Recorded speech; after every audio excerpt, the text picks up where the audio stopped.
여러분들께서 좀만 부지런하시면 이제 서울권에서는 근 10억 되는 돈을 예금자 보호를 받으시는 거고, 전국 대상으로는 550억 정도 되는 예금을 보호를 받을 수가 있으신 거예요.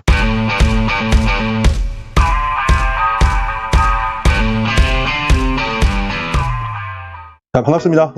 자, 오늘은 예금자 보호에 대해서 설명드리려고 해요. 많은 분들께서 알고 계시겠지만 예금자 보호 제도는 1인당 5천만 원까지 원금과 소정의 이자를 보호를 해드리는 제도인데요. 은행이 파산하게 되면, 지급불능 상태가 되면 예금을 하신 분들은 돈을 돌려받을 길이 없잖아요. 그런 분들을 위해서 각 금융회사에서는 일정 부분의 보험료를 분기마다 내서 예금보험공사라든지 각 중앙의 예금자 보호기금에다 보험료를 내가지고 나중에 만약의 사태를 대비해서 이런 기금을 통해서 금융소비자들의 예금을 보호를 해주는 제도입니다. 그래서 대부분 이제 예금보험공사에서 이렇게 보호를 해주는 금융회사가 있고, 각 금융사별로 이제 자체 기금을 조성을 해서 예금자 보호를 하고 있는 금융회사도 있어요. 제가 근무하는 지역농협이 대표적인 거고요.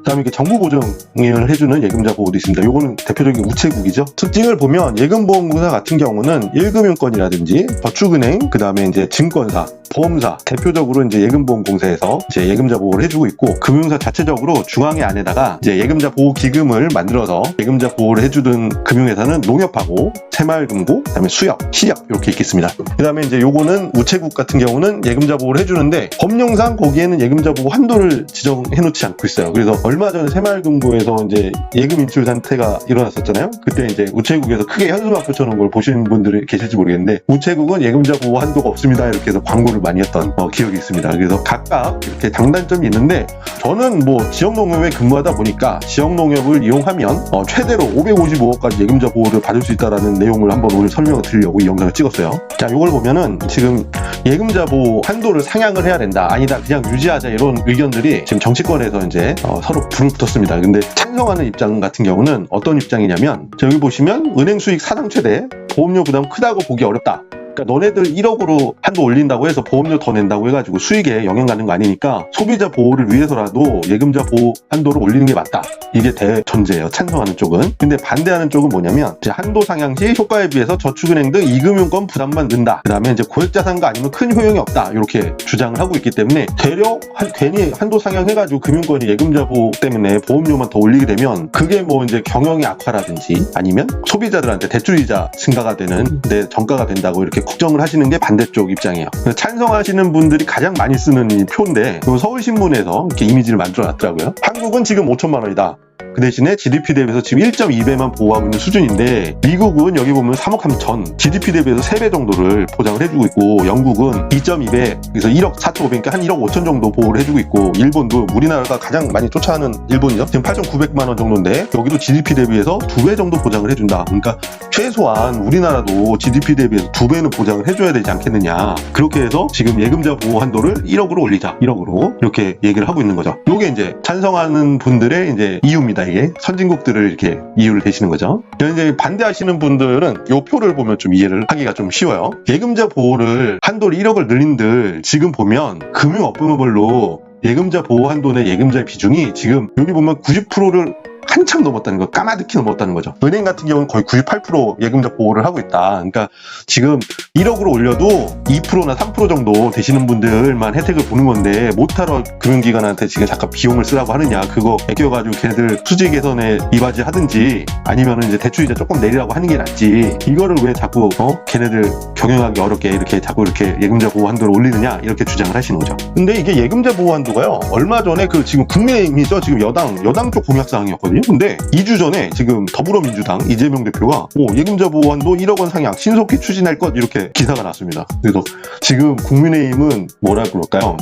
닥쳤던 게 지붕만 쳐다본다? 이런 상황이에요 지금. 아니, 자기네들이 지금 주장해서 법안 통과를 시켜야 되는데 야당이 반대를 하니까 통과를 못 시키고 있었다가 상황을 보니까 국민들이 원하는 것 같아요. 그래서 이재명 대표가 그러면 야, 우리 1억으로 한도 상향할게, 통과시키자, 안 되면 패스트트랙으로라도 할게. 그래서 먼저 주장했던 여당은 이거 찬성하기도 애매하고, 찬성하면 야당 공이 되는 거잖아요. 자기네들이 한 게 아니라. 그렇기 때문에 찬성하자니 좀 그렇고, 또 반대하자니 또 그렇고, 그런 입장인 거예요 지금. 그래서 참 정치하시는 분들이 참 그렇습니다. 그런데 아무튼 예금자 보호 한도가 1억으로 올라가면 소비자 입장에서는 더 좋겠죠. 솔직히 얼마 전까지만 또 이 기사를 보기 전에 이 사태가 또 일어나야 이 정치인들이 또 어떻게 예금자 보호를 또 1억으로 올려주려나 이렇게 생각하고 있었거든요. 이게 예전에 그 부산저축은행 사태 때 일이거든요. 이때 저도 기억이 많이 납니다. 그때 정말 할머니 할아버님들이 그 은행 셔터문을 막 흔들면서 돈 내놓으라고 울부짖으셨던 그 기억이 나는데, 지금 저는 솔직하게 제가 금융권에 근무하면서도요, 생각을 해보면 예금자 보호 한도를 올려도 은행의 수직에서는 크게 영향이 없지 않을까라는 생각이 들어요. 왜 그러냐면 얼마 전이 아니죠. 한참 됐는데, 여러분들 대출 받으실 때 근저당권 설정 비용이랑 감정평가 수수료, 옛날에는 대출 받으시는 분들이 부담하셨던 거 혹시 아십니까? 은행이 요즘에는 부담을 하는데 옛날에는 그거 다 돈 빌리는 채무자분들이 다 부담하셨어요. 그래서 그 근저당권을 설정할 때, 대출 받을 때 근저당권을 설정하는데, 그리고 또 감정평가를 하잖아요, 부동산에 대해서. 그 비용을 은행 쪽에다가 부담을 시키면 은행 다 망한다고 난리를 났었는데, 지금 결국 어떻게 됐습니까? 지금 금융업권 사상 최대 손익 이렇게 나오고 있잖아요. 그런 걸 보면 어떻게든 살아날 방법을 만들고 있습니다, 은행들은. 그렇기 때문에 은행에서 예금자 보호 한도를 1억을 올린다고 해가지고 보험료 부담 때문에 경영이 그렇게 많이 어려워질 거라고 생각하진 않아요. 이건 아무래도 1금융권과 2금융권 쪽에서 이제 로비를 하다 보니까 이제 어느 정도 좀 이렇게 정치인들의 찬반이 나오는 게 아닐까 싶습니다. 왜 그러냐면 1금융권 같은 경우는 안전하다라는 이미지가 있기 때문에 2금융권으로 안 가잖아요. 사람들이 5천만 원을 넘어가는 자금을 그거 그대로 받을 수가 있는데, 1억을 올리면 1억까지는 안전하다고 판단을 해서 2금융권을 넘어갈 거 아니에요. 그러면은 1금융권에서는 그냥 아무런 노력 없이, 아니 물론 노력은 했겠죠. 이제 그래도 크게 비용 안 들이고 이렇게 땡길 수 있었던 예금 규모를 2금융권으로 뺏길 수 있는 거잖아요. 그렇기 때문에 아무래도 좀 어느 정도의 이해관계가 맞춰서 로비가 들어간 게 아닌가 싶어요. 지금 제가 아까 서두에서도 지역농협을 이용하시면 예금을 555억까지 보호받을 수 있습니다, 이렇게 얘기를 드렸거든요. 그게 이론적으로 가능합니다. 물론 여러분들께서 조금 이제 부지런하셔야 되긴 하는데, 제가 근무하는 지역농협, 솔직하게 저는 푸농농협인데 그냥 다 둘러서 지역농협을 얘기를 할게요. 지역농협 같은 경우는 농협중앙회를 맨 위에 두고 이제 각 사업에 대해서 독립적으로 수익활동을 하는 협동조합이거든요. 그래서 각각 경영 방침이라든지 운영자들이 다 틀릴 수가 있단 말이죠. 그렇다 보니까 같은 농협이란 브랜드를 이용하는데 어디 가서는 지침이 틀리면 안 되잖아요, 소비자들 입장에서는. 그래서 항상 농협중앙에서는 같은 표준 매뉴얼을 만들어서 지역농협에 이렇게 다 뿌려줍니다. 그래서 지역농협들은 그 표준 매뉴얼을 보고 업무를 하는 거고요. 이제 각각 담당자별로 이제 주관이 어느 정도 들어가긴 하겠죠.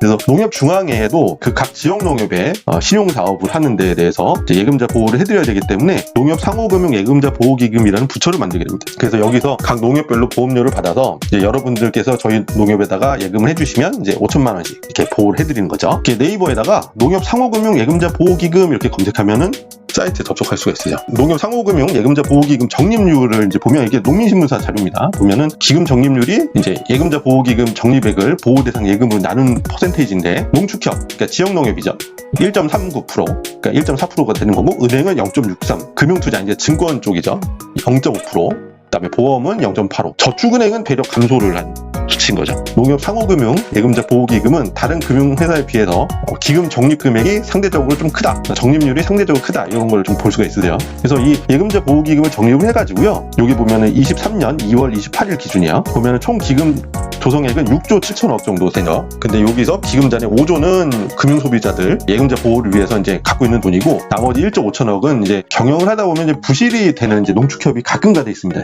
조금 이제 지방으로 내려가다 보면 여기 농협도 이제 지원사업, 합병이라든지 경영 개선을 위해서 이렇게 지원을 하기 위해서 이렇게 기금을 또 별도로 운영을 하고 있어요. 그래서 지역농협 같은 경우는 경영이 어려워져서 파산이 될 우려가 있으면 그 옆에 있는 지역농협으로 합병 공고를 해줍니다. 그래서 이거를 예금자 보호기금에서 주도적으로 역할을 해주는데, 지금 23년도까지 합병 추진 현황을 보면 102개 농협이 이제 합병이 돼서 금융소비자분들께서 예금에 대해서 피해 없이 수월하게 거래할 수 있게끔 지원을 했습니다. 지역농협 거래하실 때 이제 오셔서 자주 물어보세요. 여기는 예금자 보호가 되나요? 물어보세요. 그러면 저희 5천만 원까지 보호해드립니다. 그래서 그러면 옆에 있는 어떤 사모님들은 여기 2금융권이잖아, 위험해, 딴 데로 가, 이렇게 얘기를 하시거든요. 근데 지역농협보다 안전한 곳은 없습니다. 제가 확실하게 말씀드립니다. 진짜 다른 금융권, 옛날 IMF 때 다 구제금융 받은 적 있었는데 농협은 구제금융 받은 적 없습니다. 그만큼 지금 전국에서 1111개의 농협들이 이제 금융사업을 하고 있고, 만약에 여차에서 좀 어려워지면 예금자 보호기금에서 합병 공고를 하든지 계속 경영 개선을 해주고 있기 때문에, 여러분들께서 우려하는 그런 저축은행이라든지 새마을금고 이렇게 인출 사태가 벌어지는 일은 한 번도 없었어요. 자, 보면은 이 사이트에서 이제 캡처를 한 건데요. 예금자 보호를 하는 안전금융망입니다. 이렇게 나오죠. 여기 농협 상호금융 예금자 보호 제도란 고객의 예금을 지급하지 못하게 될 경우 상호금융 예금자 보호기금이 대신 예금을 지급해드리는 제도입니다. 이렇게 나와 있습니다. 근거 법률은 농협 구조 개선에 관련된 법률입니다. 각 농축협이 예금자 보호기금에다가 예금 보험료를 납부를 하고 그다음에 만약에 예금 지급 불능 상태가 이렇게 설령 진짜 어쩌다가 한번 나오게 되면 예금자 보호기금에서 고객님들한테 예금을 이제 보호를 해드리는 거죠. 보호 대상은요, 신용사업을, 그러니까 은행 업무예요. 쉽게 얘기해서 은행 업무를 하는 신용사업을 하는 전국 농축협이 모두 보호 대상입니다. 이렇게 돼 있고, 그다음에 농축협의 예금 및 적금은 모두 보호 대상 금융상품입니다. 이렇게 나와 있습니다. 개인뿐만이 아니라 법인 예금도 다 보호 대상이 됩니다. 근데 이제 보호 대상 제외되는 예금자가 있어요. 정부 지자체, 그다음에 한국은행 금융감독원 예금보험공사, 그다음에 이제 예금자 보호법에 의한 부보금융회사, 이렇게 은행이라든지 증권회사, 그다음에 뭐 저축은행 이런 데들은 안 되고, 그다음에 농축협도 이제 예금자 보호가 안 됩니다. 얘네들은 뭐 특별하게 보호해줄 이유가 없죠. 네. 가장 중요한 거는 저희 농협을 믿고 거래해주시는 일반 개인분들이나 사업체 아니겠습니까? 자, 보호 한도를 조금 이제 이해를 하시면 되는데, 농축협별로요, 예금자 1인이 보호받을 수 있는 한도는 5천만 원이고, 각 농축협별로 대출 있는 경우에는 대출금을 먼저 빼고 나머지 예금을 보호를 해드립니다. 그래서 여기 예시가 있는데 A농협이 있고 B농협이 있어요. 각각 5천만 원씩 예금을 해주셨으면 A농협 5천만 원, B농협 5천만 원 각각 보호해드립니다. 지역농협은. 제가 살고 있는 데가 서울 중랑구인데요. 여기 보면은 동서울농협이 가깝고요. 그 다음 북서울농협이 가깝고, 제가 근무하는 서울 원해농협이 있어요. 세 군데다가 5천만 원씩 해놓으시잖아요. 그럼 1억 5천을 예금자 보호를 받을 수가 있으십니다. 이해가 되시죠? 그럼 예시 보면은 요거는 이제 본점과 지점에다 예금을 하신 건데, 예를 들어서 A농협 본점에 5천만 원, A농협 지점에 3천만 원 예금을 하셨어요. 그러면 본점과 지점은 한 개 농협으로 봅니다. 그래서 8천만 원이잖아요. 그래서 합산되기 때문에 5천만 원까지만 보호가 되시는 거예요. 그래서 만약에 정말 찜찜하시다 그러면 A농협에 5천만 원, B농협에 5천만 원 이렇게 예금을 하시면 돼요. 자, 요거를 이용을 해서 서두에 말씀드린 것처럼 지역농협을 이용하면 555억까지도 예금자 보호가 가능하다는 계산이 나옵니다. 일단 인구가 가장 많다는 서울특별시에서는 지역농협이 19개가 있어요. 19개 농협에 각 5천만 원씩 예치하면 9억 5천만 원을 예금자 보호를 받을 수가 있으시고요. 전국 소재 지역농협은 1111개입니다. 여기에 5천만 원씩 곱하면 555억 5천만 원이 나오죠. 여러분들께서 조금만 부지런하시면 이제 서울권에서는 근 10억 되는 돈을 예금자 보호를 받으시는 거고, 전국 대상으로는 550억 정도 되는 예금을 보호를 받을 수가 있으신 거예요. 얼마나 안전합니까? 이게 금액도 큰데, 그죠? 이런 걸 설명해드리면 내가 농협 이런 거 다 어떻게 합니까? 이렇게 하는데, 걱정하지 마세요. 이 농협 상호금융 예금자 보호기금 사이트에는요, 보호 대상 농협을 다 안내를 해주고 있습니다. 그래서 일단 여기 콤마 박스에 서울을 클릭해보면 이렇게 일단 10개가 나오고요. 여기 보면 강서농협, 경서, 관악, 남서울, 동서울, 북서울, 서서울, 강동, 서울, 경기, 양돈, 서울 우유농협 이렇게 주소랑 전화번호 이렇게 나오고 있고요. 두 번째 페이지에도 여기 보면 제가 근무하는 서울 원해농협, 서울축산, 송파농협, 영동농협, 영등포농협, 중앙농협, 한국양계농협, 한국양봉농협, 한국양토양농농협 이렇게 총 19개 농협이 있습니다. 그래서 옆에 보시면 주소하고 전화번호가 있잖아요. 그래서 여기를 직접 오프라인으로 가셔도 되고요. 아니면은 요즘에는 스마트 뱅킹이라든지 콕뱅크를 통해서 내가 가입하고자 하는 농협을 선택할 수 있습니다. 입출금 통장 하나만 만들어 놓으셔서 거기다 돈을 넣어 놓으시면 19개 농협에다가 정기예금을 아니면 정기적금을 나눠서 가입할 수가 있어요. 다른 금융권에 19개 하려면 입출금 통장 19개, 정기예금이나 정기적금 통장 19개를 만드셔야 되잖아요. 지역농협은 하나의 입출금 통장으로 예금 계좌만 개설하시면 되십니다. 굉장히 편하시죠? 그래서 아까 얘기한 것처럼 보호대상 농축협을 보기 위해서 상호금융 예금자 보호기금 사이트에 들어왔고요. 여기 예금자 보호제도 메뉴를 누르고 맨 하단에 보호 농축협 안내 이렇게 누르시면 돼요. 그러면 이렇게 보면 시도 선택을 할 수가 있어요. 그래서 일단은 가나다라 순으로 나오는데 내가 거주하고 있는 지역을 이렇게 선택을 한번 해보시면 됩니다. 자, 이렇게 하면 경기도에 있는 농협들이 나오는데 경기도도 굉장히 넓잖아요. 그래서 만약에 예를 들어서 뭐 안산이다. 안산 이렇게 검색하면 안산에 총 3개, 군자농협, 반월농협, 안산농협이라는 곳이 있고요. 그 다음에 뭐 하남 하면 서부농협, 하남농협 이렇게 나오고, 남양주 이렇게 검색하면 남양주도 남양주 축산농협, 미금농협, 별내농협, 수동농협, 와부농협, 진건농협, 진점농협, 화도농협 이렇게 내가 사는 지역 근처에 농협들 이렇게 검색을 할 수가 있어요. 지역별로 직접 오프라인으로 가셔도 되지만 아까처럼 제가 온라인으로 모바일로 이렇게 예금 가입을 하실 때 이 농협들 이름을 모르시면 이런 식으로 검색을 해서 가입을 하시면 됩니다. 자, 보험금 지급. 그러니까 농협이 이제 파산이 돼가지고 고객들한테 예금을 지급을 못하는 경우를 이제 보험금 지급을 한다라고 이제 상호금융 예금자 보호기금에서 표현을 하는데, 그런 경우를 이제 보험사고라고 하죠. 말 그대로 경영이 너무 어려워져가지고 설립인가 취소, 해산, 파산이 되는 경우가 있습니다. 그러니까 농협 자체가 없어지는 거예요. 그러면은 거기에 되어 있는 자산을 다 처분을 해가지고 이제 뭐 이렇게 나눠 가지셔야 되는데, 채권자인 예금자분들께서는 좀 기다리셔야 돼요. 항상. 그럼 얼마나 피해를 보게 되시는 거예요.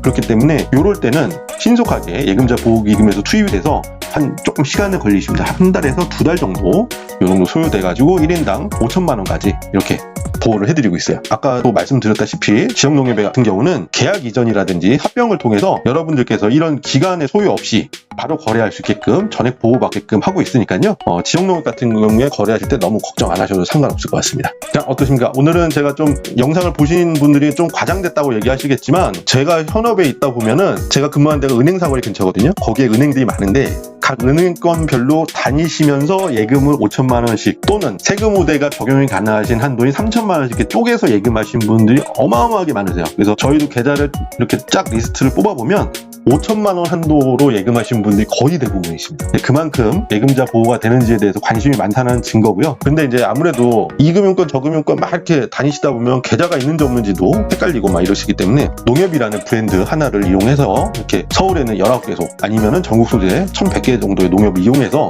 모바일 통해서 예금을 하시고 거기다가 만기 자동 입금 서비스를 등록하시게 되면 헷갈리지 않고 그다음에 만기일도 챙기지 않고 그냥 알림 서비스를 통해서 오늘 예금 만기가 돼서 입금이 됐네? 그럼 또 예금해야지 뭐 이런 식으로 아주 쉽게 정기예금 거래를 할 수가 있으시니까 이거 좀 참고하셔가지고 예금 거래 하시는데 좀 많은 도움이 되셨으면 좋겠어요.